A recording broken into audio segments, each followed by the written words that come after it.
Coucou tout le monde, j'espère que vous allez bien. On se retrouve aujourd'hui pour une vidéo pépite oubliée. Ça devient un petit peu un thème sur ma chaîne. Tous les 2-3 mois, je vous propose ça. J'ouvre mes tiroirs, je regarde dans mes armoires, je vais chercher ces produits, ces palettes, ces fonds de teint, bronzer, enfin de tout, que j'ai pu tester depuis longtemps, que j'ai un petit peu oublié, ou je sais plus très bien comment ça se travaille, comment ça s'applique, tout ça. Et je les remets en action avec vous. Voilà, ça me permet moi de redécouvrir des produits. Ça me permet de parler avec vous de choses qui sont oubliées, voilà, qui ont peut-être eu leur heure de gloire, mais qui maintenant sont passées à la trappe et qui pourtant sont, pour certains en tout cas, de très chouettes anciens produits. Donc voilà, si vous avez envie de voir quelles pépites j'ai été rechercher au fond de mes tiroirs et comment j'ai fait ce look-ci, eh ben restez avec moi. Go! Allez, on commence avec les yeux comme d'hab, et la pépite oubliée palette que je vais utiliser aujourd'hui, c'est la Mini Nude de Natasha Denona. Voilà, les Natasha Denona, vous savez que, enfin moi en tout cas, c'est vraiment ma marque, enfin la marque que je préfère en termes de fard à paupières. Les mini sont très chouettes et celle-ci est vraiment une de mes mini préférées. C'est vraiment celle que je trouve idéale par toute saison. Enfin voilà, j'adore cette petite palette et je me suis dit que ce serait sympa de la réutiliser aujourd'hui. Donc je vous rapproche. Et on attaque direct pinceau Sigma E35 et donc je vais prendre cette teinte-ci ici qui est un des deux seuls mats de cette mini palette. Donc on a 3 lumineux et 2 mats, c'est assez poudreux. Les fards de Natasha sont assez poudreux en général. Et c'est aussi assez pigmenté, comme souvent chez Natasha aussi. Et donc voilà, j'utilise cette teinte-là en transition.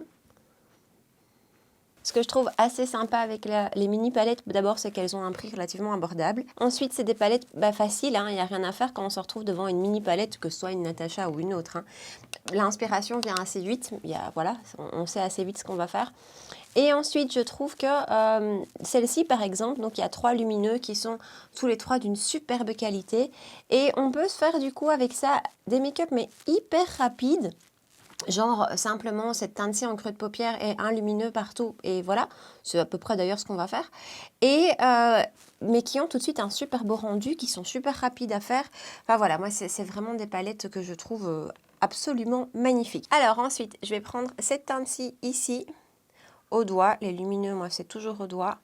Et je vais l'appliquer sur la partie intérieure de la paupière mobile. Les lumineux de chez Natasha Denona sont... Enfin, on n'est pas là pour faire une revue de la marque, hein, mais voilà, c'est des super beaux fards. Et je trouve que cette palette-ci peut tout à fait être utilisée au printemps, en été ou en automne. C'est vraiment une palette toute saison, une des plus faciles, je trouve, dans les mini. Enfin, c'est vraiment une que j'adore. Alors, je fais un peu les choses dans le désordre, mais c'est pas grave. On va faire le coin externe. Je prends le E25 de chez Sigma, donc c'est un pinceau plat. Et je prends l'autre mat de la palette, à savoir cette teinte-ci ici, qui est juste, mais super belle, bien pigmentée, moins poudreuse, tiens, que l'autre, et je l'applique en coin externe. Ça s'applique, mais comme un charme, ça se travaille comme un charme. N'hésitez pas à me dire dans les commentaires s'il y a des palettes qu'on pourrait qualifier de pépites oubliées, comme ça, que vous savez que j'ai par contre, que vous voudriez que j'utilise, parce que c'est vrai que j'ai bien hésité pour aujourd'hui. J'ai hésité entre plusieurs.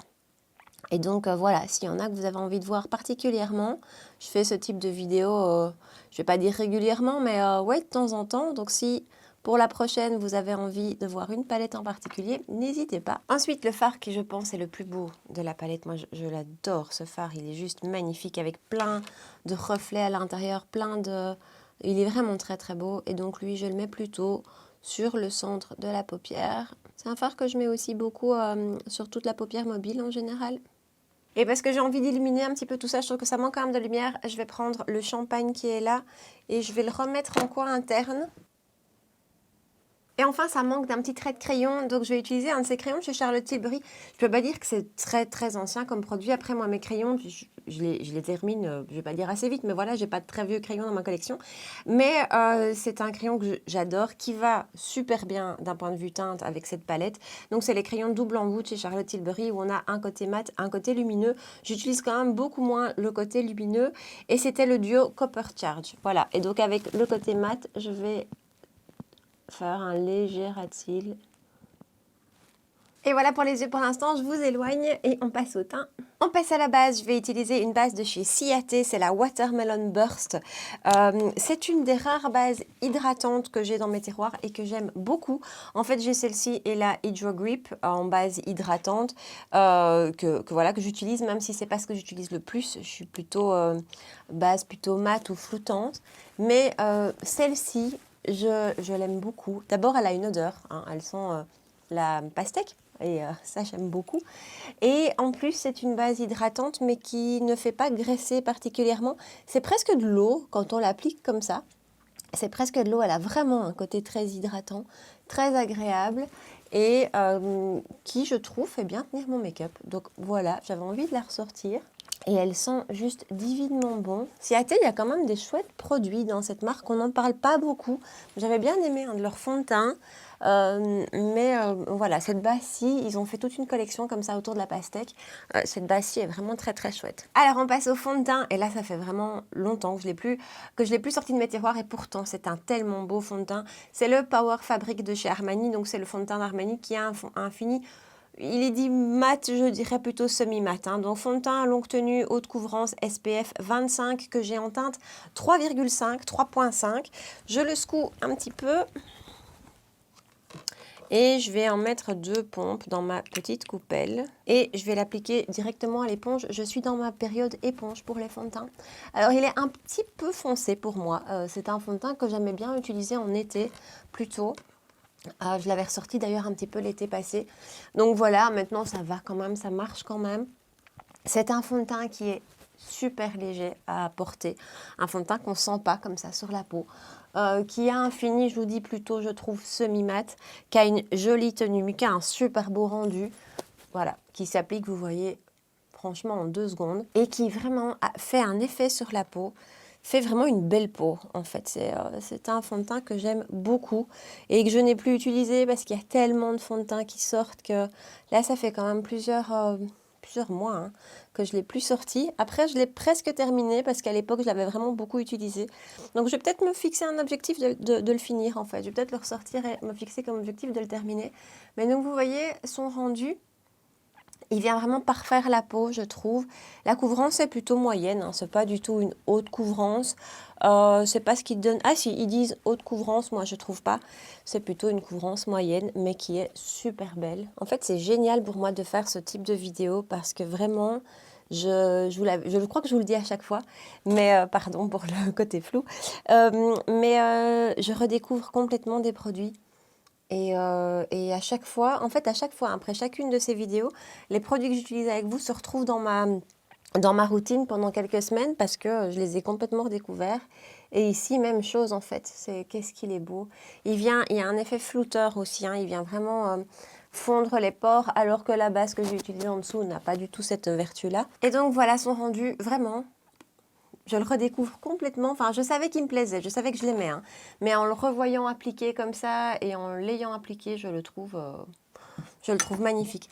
On passe à l'anti-cerne. Vous savez que je suis un petit peu toquée. Hein. J'ai souvent le fond de teint et l'anti-cerne qui matchent. Et donc, c'est l'anti-cerne de chez Armani. C'est le Power Fabric. Et là, j'ai la teinte 3. Ça, par contre, ça a été pendant longtemps un de mes anti-cernes absolument favoris. Vraiment, j'adorais cet anti-cerne. C'est un anti-cerne qui est assez fin, qui n'est vraiment pas épais, qui n'est pas collant, qui a un côté... C'est pas une haute couvrance non plus, je trouve que c'est une couvrance moyenne, plutôt naturelle, qui a une bonne tenue et qui a vraiment un super beau rendu. Il est fin et donc vraiment, il vient vraiment se fondre dans la peau. Voilà, je l'aime beaucoup, il a un beau rendu. Il a pas du tout un rendu asséchant, il marque pas, je trouve. Je vais pas le poudrer. J'essaye de pas les poudrer, hein, mes anti-cernes, tant que c'est possible. Et donc, je fais pas le poudrer, mais voilà. Voilà son rendu. Je trouve qu'il fait un rendu dessous de l'œil en bonne santé, comme ça. Je crois que je vais tout ressortir dans ma routine. Je redécouvre tout. On va terminer le make-up des yeux. Je reprends ma palette. Je prends mon pinceau JH39 de chez Morphe. La couleur que j'ai utilisée en transition, que je mets tout le long du ras de cils. Ensuite, je reprends l'autre teinte mat, donc la teinte foncée que je vais appliquer sur le coin externe et essayer de faire un petit raccord avec la paupière supérieure. Et ensuite, pinceau Morphe, toujours JH43. Et je vais prendre celui-ci, donc ce fard un petit peu à multi-reflet que j'adore. que je viens mettre plutôt sur... Je vais m'arrêter juste là, voilà. Et donc dans la partie vraiment interne, on mettra le petit champagne. Et donc je prends le champagne et je l'applique lui juste là. Et du coup avec un tout petit plat de chez Zoeva, c'est le 238, je prends encore le champagne. Et vraiment je vais le mettre en coin interne ici. C'est une super belle couleur pour le coin interne ça. Alors on va passer au mascara, et le mascara, bon je peux pas dire que c'est quelque chose de très ancien, les mascaras restent pas très longtemps dans mes tiroirs, mais je vais réutiliser avec vous le Pillow Talk de chez Charlotte Tilbury, parce qu'en fait, donc ce mascara quand il est sorti, je sais pas si vous vous souvenez, je l'avais pas adoré, en fait j'avais adoré son rendu mais il coulait très fort. Je l'ai ressorti ces jours-ci, je sais pas pourquoi, et ben, il coule plus en fait, c'est bizarre. Alors est-ce qu'il a séché dans le tube un petit peu et que donc bah, maintenant il bouge plus, je sais pas. Mais donc du coup je suis assez contente de le réutiliser ces jours-ci et bah, je me suis dit que c'était l'occasion de vous en parler. Je l'ai appliqué que sur un œil, je vais vous rapprocher pour que vous voyez juste comme ça son rendu. J'ai mis qu'une couche. Ce que je trouve magnifique avec ce mascara, c'est qu'il fait une frange de cils, il les sépare, il les allonge, c'est juste... Voilà, j'adore. Donc voilà, je voulais vous remontrer, je termine vite ça. Et voilà pour le mascara, j'aime vraiment son rendu, je vous dis, je suis contente qu'il ne coule plus. En poudre de finition, je vais utiliser la Velvetizer de chez Urban Decay. Là aussi, c'est un produit qui existe depuis, je ne sais pas depuis combien de temps, mais depuis longtemps. J'ai fini la Pitch Perfect, je ne sais pas si vous l'avez vu dans ma vidéo, produit terminé. Et donc, j'ai ressorti celle-ci en me fixant pour objectif de la terminer aussi. Et franchement, cette poudre... Je ne dis pas que c'est la plus efficace d'un point de vue matité, mais par contre, pour flouter les pores, je trouve qu'elle est vraiment, vraiment splendide. Je la trouve tellement, mais tellement belle. Elle vient vraiment flouter. Et alors, on a une peau de bébé. Après ça, c'est un vrai, vrai bonheur. Alors, je vais juste retirer l'excédent de poudre avec mon pinceau. Et on va passer au bronzer. Ça fait longtemps que j'ai plus utilisé ce bronzer. C'est le Sweetie Pie de chez Too Faced. Ce bronzer qui se présente comme ceci avec dedans des petites touches de blush, des petites touches d'highlighter. C'est un bronzer qui est tellement beau. Alors ce bronzer, je ne l'ai pas acheté directement à sa sortie. Je ne sais pas pourquoi. Mais qu'est-ce qu'il est beau. Mais qu'est-ce qu'il est magnifique. Il a une teinte absolument particulière. Le fait qu'il y ait des petites touches de blush à l'intérieur, des petites touches pêche comme ça, sa teinte est juste sublime pour l'été, il est tellement beau. Il sent la pêche, comme toute la gamme Pitch Perfect de chez Too Faced. C'était vraiment une gamme, dans l'ensemble, à part l'anti-cerne, que j'avais adoré. Et voilà, ce bronzer-ci, pour moi, c'est plus un bronzer d'été, de printemps, par sa teinte, je pense. Mais qu'est-ce qu'il est beau! Et alors, franchement, la poudre est super belle, s'applique super bien. Je trouve que les produits poudre, blush, bronzer de chez Too Faced sont vraiment bons. C'est vraiment un genre de bronzer avec lequel on peut se passer de tout en fait. L'utiliser tout seul, si je l'avais, parce que moi j'aime bien avoir du blush jusqu'ici, si je l'avais un petit peu redescendu, c'est vraiment un bronzer qui se suffit à lui-même, je trouve. En blush, je vais utiliser celui de chez Cover FX. Ça a été un énorme coup de cœur aussi. Ce sont les monochromatiques blush duo et donc j'ai la teinte Soft Peach. On a un côté mat, un côté lumineux. Ça, c'est des blushs. J'en ai 3 d'ailleurs. Alors, je suis une fan de blush, mais quand je rachète plusieurs teintes comme ça, c'est que vraiment, ce sont des gros coups de cœur. Et voilà, cette gamme-ci est absolument géniale. La qualité des poudres est superbe. C'est vraiment des blushs qui viennent se fondre, une poudre qui vient vraiment se fondre, qui reste pas en surface, qui est hyper bien pigmentée, qui ne fait pas de démarcation. Enfin voilà, j'adore ces blushs. Là, je suis en train d'appliquer uniquement le côté mat avec mon pinceau Zoeva 127. C'est ça aussi que j'aime bien dans ce produit, c'est qu'on a le côté mat, on a le côté lumineux et on fait ce qu'on veut avec. On n'a pas forcément envie d'un blush tout le temps lumineux. Et donc voilà, pouvoir combiner les deux, j'adore. Donc là, j'ai juste appliqué le mat et je viens rajouter un petit peu du lumineux par-dessus. Et donc là aussi, vous pouvez décider de l'intensité de la lumière. Enfin voilà, ces blushs, si vous ne les avez pas encore testés, ils sont juste dingues. Ils se trouvent chez... Alors je ne sais pas s'il y a encore du stock pour l'instant, parce qu'à une époque, ils ont été tout le temps hors stock. Mais ils se trouvent chez Beauty Bay et ils se trouvent aussi chez Fil Unique. et peut-être d'autres sites, mais c'est les deux qui me viennent comme ça tout de suite. Et il y a aussi un bronzer dans cette gamme-là. Je l'utiliserai peut-être dans la prochaine vidéo Pépite oubliée, parce que ce bronzer était juste magnifique aussi. Je vais arrêter, hein. Mais voilà, ce blush-ci est génial. Et alors en highlighter, on va utiliser un highlighter de chez Stila. Donc ce sont les enlumineurs Heaven's You que j'ai en teinte Kitten. Et donc ça se présente comme ceci. C'est crémeux, hein. C'est comme une crème en fait. C'est hyper fin. Voilà le rendu juste sur un swatch à la lumière. Voilà. C'est une texture hyper fine. Ça me fait penser, parce que je viens de vous faire la vidéo, donc je fais le lien. Ça me fait penser à la texture des Shock Cheek de chez Colourpop. Donc c'est vraiment ultra fin sous le doigt. C'est juste magnifique. Et donc je viens le prendre avec une éponge. Ça s'applique super bien au pinceau aussi. Au doigt aussi. Enfin, c'est quelque chose d'assez facile. Et j'adore cette texture en fait. Je l'ai beaucoup utilisé à une époque. D'ailleurs, je crois que si on remonte dans mes vidéos, on va beaucoup le voir. Et parce que justement, j'adore sa texture ultra fine et qui donc vient vraiment là aussi se fondre. Ça reste pas en surface. Ça vient vraiment bien épouser la peau avec un beau rendu quand même. Je veux dire, c'est un highlighter qu'on voit, mais qui n'est pas trop, il n'y a pas de paillettes, c'est vraiment de la belle lumière. Donc ça, j'étais vraiment contente de le ressortir et j'aime beaucoup, beaucoup son rendu. Les produits Stila, on parle plus trop de Stila. Il y a quelques années, c'était un petit peu une marque dont on parlait beaucoup parce que on parlait beaucoup de leur fard à paupières liquide, que j'aime bien aussi, hein. Maintenant, j'ai eu quelques déconvenues. Voilà. Mais par contre, ils ont quand même d'autres chouettes produits. Il y a des blushs que j'ai envie de tester, mais ces highlighters-là sont canon. Si vous avez déjà hésité, si vous avez déjà repéré, ils sont canons. Alors pour les lèvres, j'ai pas mal hésité aussi sur ce qu'on allait ressortir. D'abord un crayon qui n'est pas très ancien, mais c'est pas une nouveauté non plus, hein. C'est les crayons de chez Kiko, c'est le 420 qui est le crayon que j'utilise systématiquement quand je vais utiliser un rouge à lèvres nude. Donc je fais ça vite. Et donc en rouge à lèvres, je vais utiliser un rouge à lèvres de chez Huda Beauty. Ce sont ces Power Bullets, si je ne me souviens bien. Je sais plus, mais non, c'est pas écrit dessus. Mais bon, ce sont ces matte lipstick et j'ai la teinte Anniversary qui est un joli nude. C'est vraiment un super joli nude que j'aime beaucoup. Qui peut, si on fait pas de contour, je trouve, donner peut-être un air malade. Donc moi, j'aime vraiment bien le contourer. Mais une fois que c'est fait, je trouve qu'il est très beau. Et voilà son rendu. Alors, je sais que ces rouges à lèvres, il y a eu pas mal de gens qui ont eu des soucis avec le raisin qui se cassait. Donc, moi, je fais attention de ne pas le sortir trop. Mais pour le reste, ce sont des mats qui sont mais tellement confortables. Des mats qui n'assèchent pas du tout les lèvres. Alors, ce sont pas des mats, c'est pas les plus longues tenues que j'ai. Mais justement parce que ils viennent pas aussi fort se fixer sur la lèvre. Ils ont vraiment un joli rendu mat un peu velours. Hyper confortable à porter. Enfin... J'adore. Et alors, il y a autre chose que j'avais envie de ressortir aujourd'hui. Je ne sais pas si ça va être joli par-dessus ce rouge à lèvres. Si, on va tester de toute façon. C'est pas très ancien, c'était l'été dernier. Mais ce sont les produits de chez Fenty. Ce sont les Sleep Shine Sheer Lipstick, je crois. Et ici, j'ai la teinte 9 Bubble Home. C'est des produits que je vais ressortir maintenant avec l'été qui arrive. Ça me fait un petit peu penser à la texture des nouveaux de chez Charlotte Tilbury, si ce n'est que donc les Happy Kiss, si ce n'est que les Happy Kiss sont un petit peu plus épais, un petit peu plus pigmentés que ceux-ci qui sont un petit peu plus en transparence.